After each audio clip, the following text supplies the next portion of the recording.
in that area that we've been told exist about right-of-way or an easement or something, but not until we actually see an application and see all the deeds and all that can we make any comment.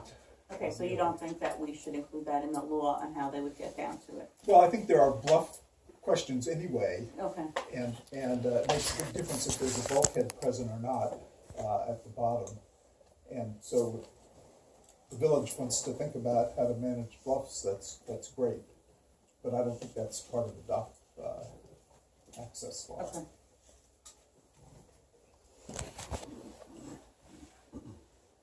And do you think the building department should be involved in the initial process first before it goes to planning like it is now for any other application? I think at some point there has to be some sort of professional evaluation of plans. So far, it's not clear that our building department is structured to have that expertise.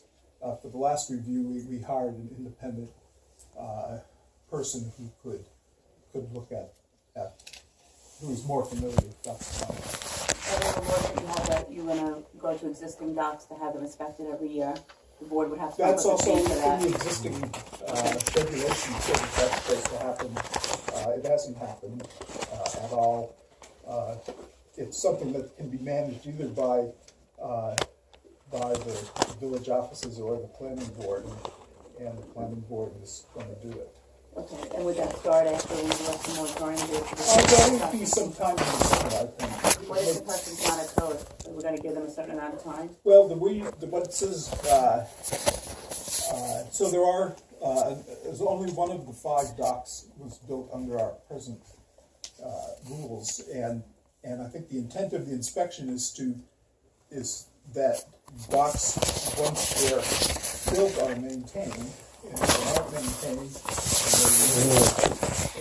and so as long as docks are being maintained, they're not evolving into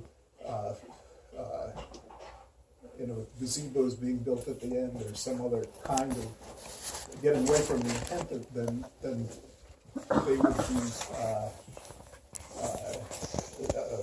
we would just follow how they were going.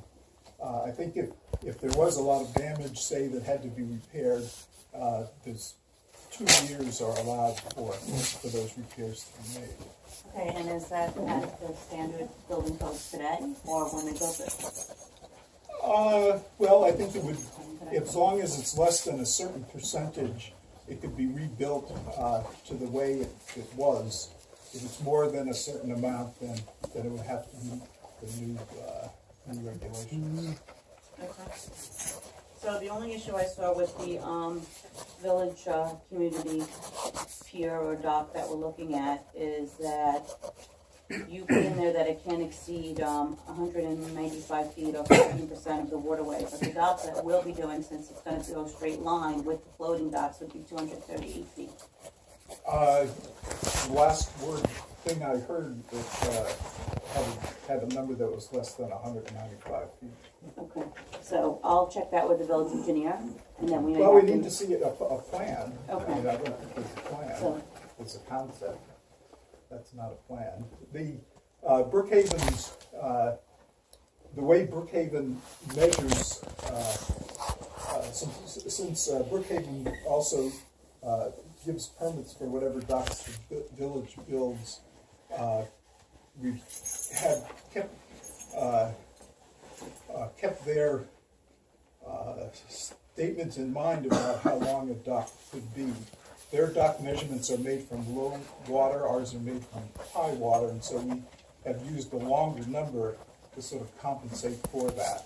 Okay. But I'm not sure how much longer a dock could be before it might run afoul of Brookhaven's guidance. Okay, I'll send over the dock law over to the village engineer to make comments and see what he says. Sure. Okay.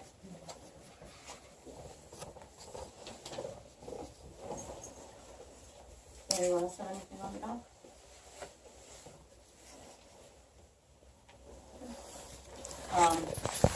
I did speak to Chick about a week and a half ago, and they're all finished with, the permits. They're moving forward with that. So, he'll give me an update once they're submitted. They haven't been submitted yet, but they're all filled out and ready to go, so. How are we gonna do as far as financing? That's what, As financing? well, we'll be, first, yeah, see how much it's gonna cost. We already have one bid, right? Yeah, One that just started to see what it would be, Yeah, I right? haven't heard from the other two yet. We have to do public bid. Yeah, Okay. absolutely. So what you come in at? Around, 135. And that was with everything other than water and electric. and Outside that, that is from Jeff Rue, Chesterfield Associates. And to construct the pier pile braces and pile caps as described above, the cost would be approximately $81,000, which would mean that we'd need volunteers and whatnot to construct. Yeah, Right. you just need somebody to come in and do it. I'll do it and be done with it. Be done. That's it. Done. So, I contacted a guy from Connecticut. I'm waiting to hear from him. I sent him all the preliminaries and we'll see what he gets back at. I'll call him tomorrow. It's been a couple of days since I emailed him the information, so he should be getting back to me. And I contacted one other guy out of Massapequa. I haven't heard back from him yet. okay. So I think that maybe the next meeting, since we'll be starting to work on the budget, is, I'll have Noah come, who's the bond expert, and he can talk to us about what the bond, the rates, and what it would cost, and what we're gonna do from there. So I'll get in touch with him and find out if he can come to the next meeting. When was all this discussed? And with what discussed. Well, you put out a bid for a certain dock. We didn't put out a bid on the list that I An sent. estimate, Yeah. not a bid, an estimate. Well, how did you come up with it? The list I sent out to everybody of things to do, I wrote on there, John, contact companies if you want to request to build it up. So, you guys made a decision for the You want board? me now? Well, I We sent didn't it to make a the board. decision, We we're just, discussing it right now. Just like the snow. Snow was my job, you took it upon yourself to contract somebody else, who happened to be a friend of mine, who contacted me and asked who you were, and I had already said that the bid was closed. So, he's not gonna pursue it. But either way, Who contacted who? What are you talking about? you contacted Mark from Early Bird. No, I didn't. Okay. I had no discussion with anybody. No worries. You wouldn't call me out of clear blue. Well, he probably did, because it wasn't from me. Okay, well, whatever the case may be. This is an estimate, it's not a bid. How did we decide what it was going to be? You have to give out what you propose with an estimate, don't you? The doc that we have by the engineer. I think it'll be the building study. Is that what you used? Yeah. Okay. It's 56 feet long. That's not what we discussed. So somebody had to say something different than what I the imagine you engineer were had. out there with him and he said this is what, okay. He's recommended. See, Exactly. that's what he does, he builds docks, right? Okay. Yes. That's why we're getting other estimates, not bids. Just so we have an idea, and then we can go back to the building Exactly. engineer and say, We'll this is work what on we're it. getting. Yeah. You should probably call up your friend and find out who spoke to him. I will. Let me know too, because if he's telling you that I did it, I want to know about He it. asked me straightforward, who's Mike Schaefer? And I'm like, oh, well, he sits on the board with us. And he said he asked me to give a bid for snow removal. And that's it, that's the end of it. And I was like, okay, Yeah, I'd like that's to show okay. him. I want to speak to him. Okay, no worries, I'll get you. Benefit and probably everyone else. Can you be consistent in terms of what the additional things are going to cost so that we have a bottom line? Sure. If you give a quote of 135 minus the electric and water, and then we have these other things, from the standpoint of having to figure out the finance, I'm sure the residents like that. Just get, okay, well, this is what we're talking about, and then we can take a look at the financing package and see Right. what it's going to cost everybody As a whole. Yeah. Absolutely.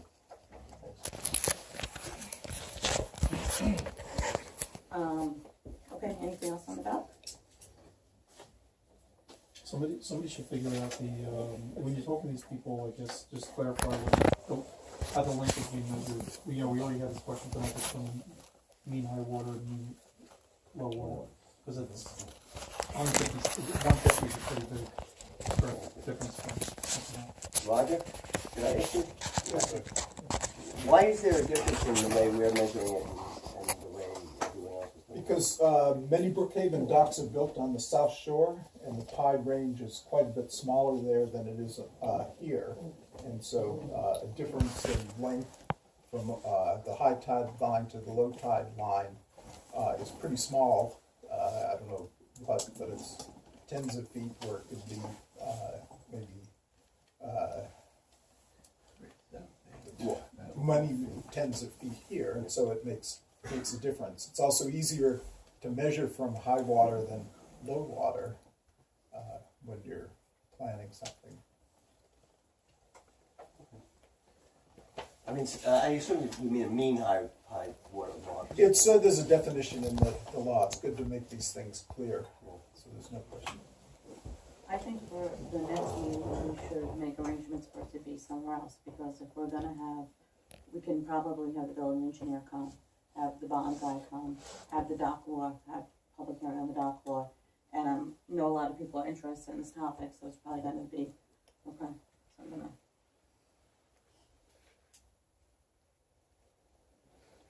Yeah, let's just finish it, we'll do it, and we can't have Well, anything. well, by 3 weeks, we have to extend. It's just not big enough. $25,000, or each 6.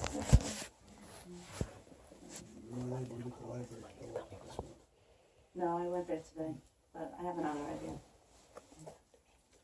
I know. Okay, so the, I sent out, just a draft copy of the new signs, and, everyone liked it with the Indian.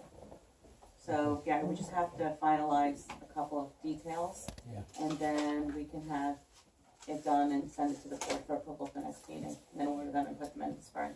Yeah. Okay. I mean, I don't remember what resident made it the point last meeting about the speed limit going from 30 miles to 25 miles. I don't know how we haven't finalized that public hearing yet, I haven't closed it. Do we feel it's really that big of a difference, and then the cost to change over the signs, or do we keep it at 30 and leave the signs at here? I'll be honest with you, after that comment, I made note of the speeds I was doing. As soon as I make a turn onto Washington, I was doing 30 miles an hour. I was going down James Run, I was doing, I hit more than 30 miles an hour until I looked and saw that it's very easy to do 30 in some spots. I personally think that we should keep it the way it is, and then have specific, if we're gonna go buy a few more signs, just put them in the areas where we have the turns, the steep hills, things where you need to do I don't less. think you can sit down there and have. Yeah. Yeah, we have it now. limits. Yeah, We have it now. As soon as you go into Poquott, it says speed limit 30, and then, When you turn the bend, it's just as you get to the first bend on Washington, it says 25. So you can do that. But I just think, for the expense and for, we didn't have a whole lot of backing on that. And there are areas where it's hard to do 25. If you're doing the straightaway on Brent Manor, you're not doing 25.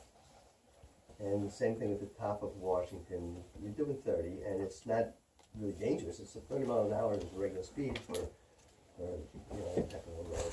When you get into the areas where it's dangerous, people are watching the speed. I personally, you asked me, right? my personal opinion is it doesn't justify the expense. What about the rumble strips that you did report, Jeff? That does bring your attention to the fact how fast you're going. Is something like that? Have you spoken to the mayor over there? No. How that's going? I mean, that couldn't be too expensive. And it probably would be most effective.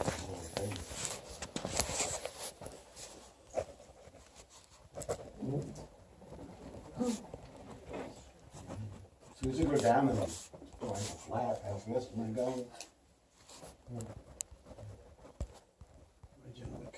Yeah. Okay. Any other comments on that? All right, the last thing we have think it was either September, October, we talked about changing the terms for the Board of Trustees from 2 years to 4 years. I don't know how everybody felt here about that, if we want to move forward with that. But it would be, if we do, it would be for this session. Now, I know Annabelle has done it, I know, Babylon has done it. What's the justification? Well, I can, you start to, if you never did the job before, you start doing the job, you get used to it, and then you either have to run again, or if you have 4 years, you can get things done, I feel. Like, I think you get things done in 2 years, but not as much as you can going forward for 4 years. So that would be for all of the terms? It would be for all of them, yeah, that's what they have now. I mean, it's something to think about, we could put together something, see how other people feel. You lock them in for 4 years. When this first came up, I remember my reaction was that, our problem is trying to get people to volunteer their time to run. Nobody gets paid, it's all volunteer, there's a lot of grief. It seems to me that if you say, and you're gonna make a 4-year commitment, people go, oh, forget it. And I don't think any benefit, there's probably some benefits, like you say, but I mean, it does take a while to understand what's going on. But I don't know whether or not that's gonna help us if we have people running uncontested, or we have people just literally not wanting to serve. So my feeling would be, I would not run for a 4-year term. I would not want to make that kind of commitment. Okay. You could always sit down there and Yeah, but you don't want that. You don't want that. Yeah, that's it. That means everything, then you want people to go through the election process. You want it to be, whoever wins it, and so on. And I just think 4 years, if we had a larger village, so therefore a larger pool, if it was a paid position and people were saying, well, I'm semi-retired, I'd like to, whatever. But it's really, you're just getting people who say, look, I want to volunteer my time. But you also are saying that it's going to be for 4 years. Literally 4 years. There's no probation. Anyway, I say, Your feelings? don't change. Yeah, I'm tossed. I really am.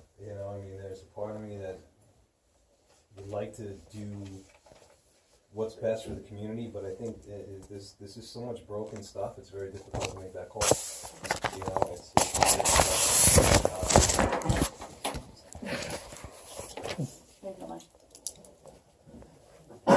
It's not really broken.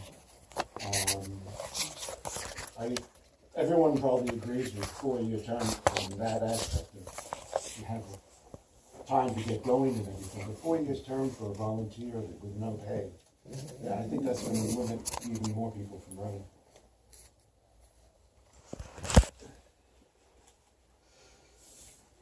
Okay. I'm gonna take it up for us then.